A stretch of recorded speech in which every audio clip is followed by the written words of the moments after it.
வணக்கம். இது எஃப்ஐஆர். நாட்டின் பல்வேறு இடங்களில் நிகழ்ந்த குற்றங்கள் மற்றும் அதன் பின்னணி பற்றிய தொகுப்புகளை இப்போது பார்க்கலாம். நடிகை ஷில்பா ஷெட்டி மும்பையில் நடத்தி வந்த ஹோட்டலை மூடுவதாக அறிவித்துள்ளார். 60 கோடி ரூபாய் மோசடி புகாரில் சிக்கியதால் ஹோட்டலை மூடியதன் பின்னணி என்ன? பாலிவுட் நடிகர் ஷாருக் கானின் மகள் சுஹன்னா கான் தான் ஒரு விவசாயி என்று கூறி போலி ஆவணங்களை சமர்ப்பித்து நிலம் வாங்கி பண்ணை வீடு கட்டியிருக்கிறார். மாநில விவசாய நிலச்சட்ட விதிமுறைகள் மீறப்பட்டிருப்பதாக அவர் மீது விசாரணை நடைபெற்று வருகிறது.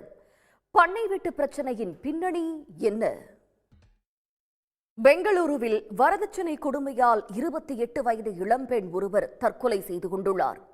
மற்றொரு பெண்ணுடன் இருந்த கணவரை கையும் களவுமாக பிடித்தவர் விபரீத முடிவெடுத்ததன் பின்னணி என்ன?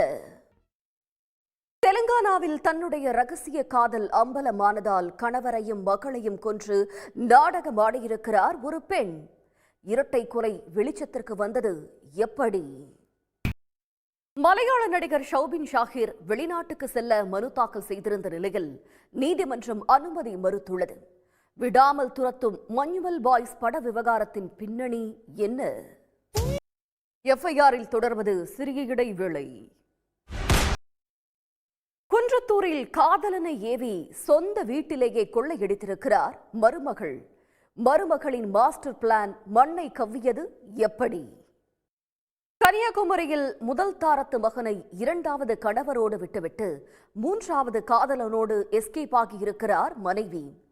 தாய் செய்த செயலுக்காக ஒரு பாவமும் அறியாத பிஞ்சு குழந்தை அடித்தே கொல்லப்பட்டிருக்கிறது. உண்மை வெளிவந்தது எப்படி?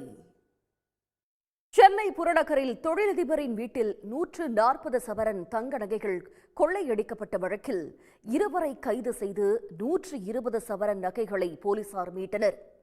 கொள்ளை கும்பலை 36 மணி நேரத்தில் தனிப்படை பிடித்தது எப்படி? இத்துடன் எஃப்ஐஆர் நிறைவு பெறுகிறது. நன்றி, வணக்கம்.